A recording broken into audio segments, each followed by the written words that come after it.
మనం ముంతా తుఫాను వంటి రోజులను చూసినప్పుడు ప్రకృతికి ఎంత శక్తి ఉందో మనకు తెలుస్తుంది. కానీ అదే ప్రకృతి ఆంధ్ర తీరంలో ప్రతి ఉదయం కొత్త అందాన్ని చూపిస్తుంది. ఈ నేల ఎన్ని కష్టాలొచ్చినా మళ్ళీ పుష్పించే నేల. ఇదే ఆంధ్రప్రదేశ్ అందం, మన హృదయం. కడియం గ్రామంలో పల్లా వెంకన్న నర్సరీకి వెళ్ళా అని చెప్పా గదా! ఆ నర్సరీ కూడా అలాంటి ఒక కథ చెప్తుందండి. 1953లో కేవలం 50 సెంట్ల భూమితో ప్రారంభమైంది ఈ నర్సరీ. చిన్న ఆశతో నాటిన ఈ మొక్కలన్నీ ఇప్పుడు వందల ఎకరాల్లో పచ్చగా నిలిచి ఉంటాయి. ఇక్కడ వేల రకాల మొక్కలున్నాయి. పూలు, పండ్లు, షేడింగ్ ప్లాంట్లు, డెకరేటివ్ ట్రీలు.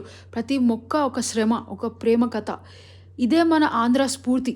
తుఫాను వచ్చినా నిలబడే బలం. ప్రకృతికి తనతో జీవించే మనసు ఉంటుంది.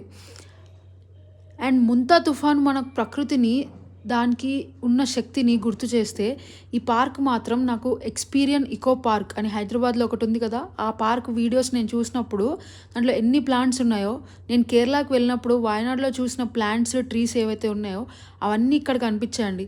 మనిషి అనేవాడు నిజంగా చాలా లక్కీ అనిపిస్తుంది. ఎందుకంటే మనము ఎంతో ఎక్స్పీరియన్స్ చేయొచ్చు జీవితాన్ని.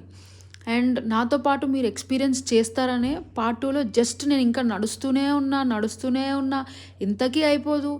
అసలు తుఫాన్ ఎలా వచ్చిందో మనకి ఆ రోజు ఎండ అలా వచ్చిందండి.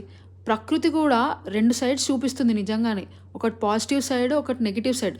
బట్ అదే ఎక్స్ట్రీమ్ అయితే మాత్రం మనం తట్టుకోలేం. సో ఆ రోజు పగలు ఎంత అందంగా ఈ గార్డెన్ ఫీల్ వచ్చిందో మీరు కూడా చూసేయండి.